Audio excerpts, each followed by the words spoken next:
Hello everyone, this is Lalita ma'am and welcome to my YouTube channel Mastermind. Today in this video we are going to discuss class 7 chapter 1 nutrition in plants, the topic insectivorous and symbiotic plants. So without delay let us explore today's topic. Now let us understand what are insectivorous plants. By its name only we can understand insectivorous. It has the word insect hidden in it. So the plants that obtain or that derive some or most of their nutrient requirements by trapping and consuming other insects, mostly by trapping and consuming other animals and mostly insects. So those plants are known as insectivorous plants. Isn't it strange to listen or to hear that plants trapping insects? Yes, you are absolutely right. So the plants that derive some or most of their nutrient requirements by trapping other animals or insects, they are known as insectivorous plants. So here the plants, they are actually not herbivorous. These are carnivorous plants. Yes, we can call them as carnivorous plants. So, and where do these plants grow? These plants mostly grow in the places where the soil has deficiency in some or the other nutrients. If the soil is not well fertilized, or if the soil is having some deficiency in some of the nutrients, then in such places insectivorous plants grow. And examples of such insectivorous plants are sundew, bladderwort, Venus flytrap and pitcher plant. We will explore each examples one by one. Now let us understand first how sundew plant traps the insects. Okay, now sundew plant, isn't it looking so beautiful? Yes, in this image you are able to see the sundew plant, which is also known as Drosera. Now the leaves of this plant, they are long, and they have these leaves have long thin structure, very thin structures, and these thin structures, hair-like structures, they are known as tentacles. Now these tentacles, as you can observe, this is the zoomed image, so in that you can observe these tentacles have a sticky substance at the top, like some water drop. Yes, so this sticky substance which is present in these tentacles, that is known as mucilage. Now as soon as the insect touches the tentacles, okay, now as soon as the insect touches the tentacles, it gets stuck, and then it is unable to escape and come out of it. So then as soon as the insect touches the tentacles, it gets stick in the mucilage, and because of the mucilage, as it gets stick, it is not able to escape out or not able to move out. So then it is digested, and in this image you can see one fly. It is getting trapped inside this sundew plant. Okay, so sundew plant has long thin structures. These long thin structures are known as tentacles. Now these tentacles have sticky substance on it, and this sticky substance, you can say it helps in trapping of insects. As soon as an insect sits on the leaves, it gets stuck to this mucilage, and then it gets digested there. Okay, so in this way the sundew plant, it catches its insect. Now the next one is pitcher plant. By its name only we can understand. Pitcher means pot. So the structure of this plant is like it somewhat looks like pot. Okay, now the leaves in case of pitcher plant, the leaves are modified into a special structure. This special tube-like structure is known as pitcher, and because of that only its name is derived as pitcher plant. Okay, now this tube-like structure, it has inside this structure it has tiny hairs, and these hairs are pointing downwards. Okay, and as these hairs are pointing downwards, so as soon as any insect sits in this or enters this structure, it is not able to climb up. It goes, and as it is slippery, it goes down inside it at the bottom. So that is why the insect gets completely trapped inside this pitcher plant or this structure which is known as pitcher.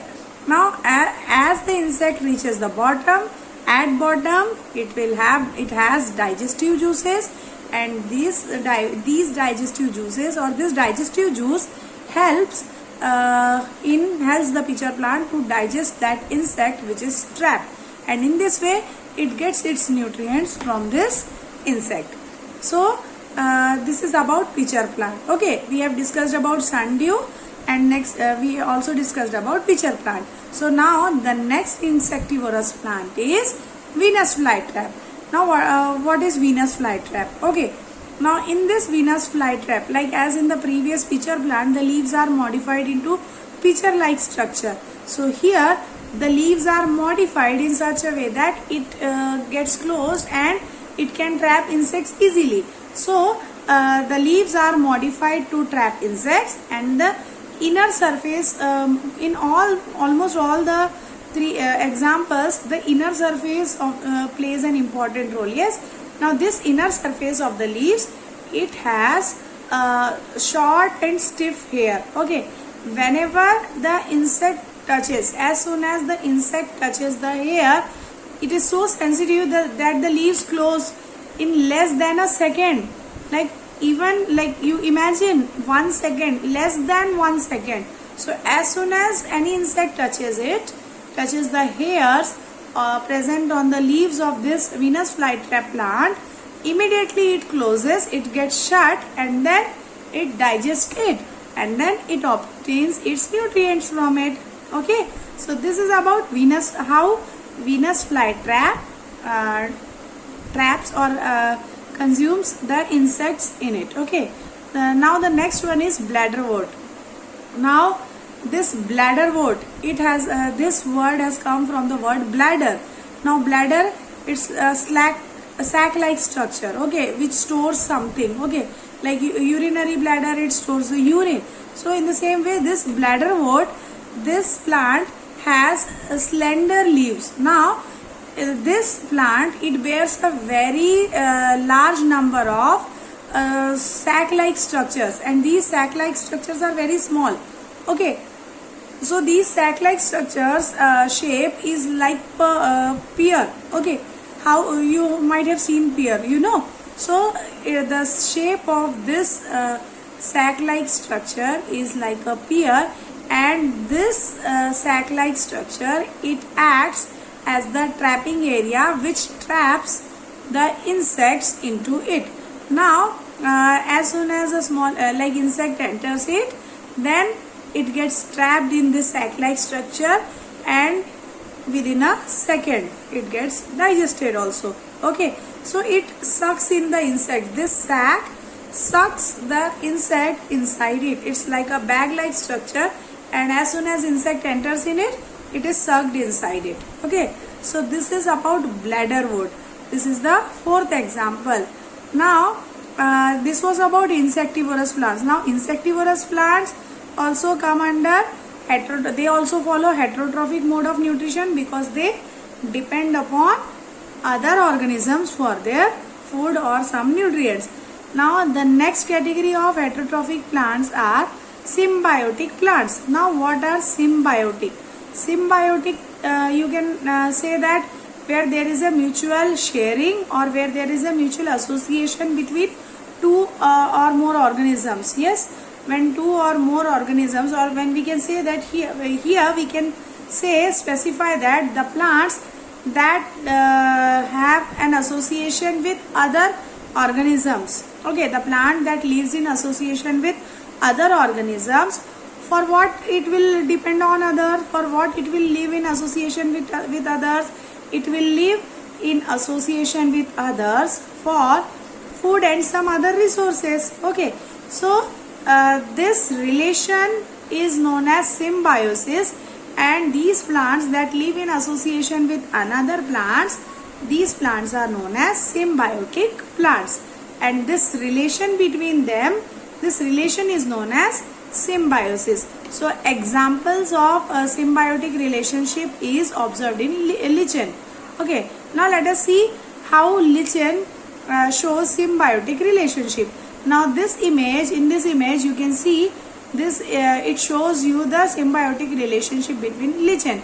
Now lichen, it is an association between a fungus and a microscopic algae, green algae. So it is the relationship between a fungus and an algae. Now this algae is microscopic and it contains chlorophyll. So as it contains chlorophyll, fungus do not contain chlorophyll. So as algae contains chlorophyll, definitely this algae will be able to prepare its food. Yes, so algae provides the food and nutrients to the fungus, and in return, in this way algae is helping the fungus. That algae prepares the food and provides nutrients to the fungus. This is the association which algae is showing. Now what fungus does? Now fungus, it helps the algae to grow in very harsh conditions. Even though the conditions are very harsh or not suitable, but this fungus, it helps algae to grow in such harsh condition. So in this way, both algae and fungus, they are getting benefited because they are sharing with each other. What algae is sharing with the fungus? Algae is helping the fungus by sharing, how? By sharing the nutrients that it prepares, because it has chlorophyll. So during the process of photosynthesis, it prepares some food and some nutrients, and that nutrients get transferred or is given or is shared with the fungus, and in return fungus, it helps the fungi to it helps the algae to grow in harsh conditions. Okay, now next association is leguminous plants. Now what are leguminous plants? Leguminous plants are the plants which have swollen or root nodules, or which has the nodules in their roots. Now these root nodules are actually the swollen part. As you can see in this image, it has many small nodules or swollen parts visible to you. Okay, so these swollen parts, now why the roots are swollen? What does it contain? Yes, question comes in our mind. So it contains bacteria. Rhizobium bacteria is present in these root nodules. Now what is the importance of this bacteria? This rhizobium bacteria, it converts the atmospheric nitrogen into the useful form, like ammonia. Ammonia is one such useful form of nitrogen. So root nodules contain rhizobium bacteria, and this rhizobium bacteria converts the atmospheric nitrogen into the useful form, and in turn, okay, this is what in turn, now this is what bacteria is providing. Bacteria is this symbiotic relationship, it is between bacteria and this plant. Okay, so this leguminous plant and bacteria, what association they have? Bacteria traps the atmospheric nitrogen, convert it into usable form. Now in turn, then plant also has to provide something. In turn, the plant provides the nutrients for the growth of the bacteria. Okay, so plant is providing nutrients to the bacteria for its growth, and bacteria is trapping the atmospheric nitrogen and converting it into useful or usable form. So in this way, it shows an symbiotic relationship between leguminous plants. Okay, or leguminous plants, and the how symbiotic relationship takes place in leguminous plants. So this is about the heterotrophic plants. Now wait for the next video, and do share and subscribe so that this video reaches to the maximum people. Thank you. Have a great day ahead.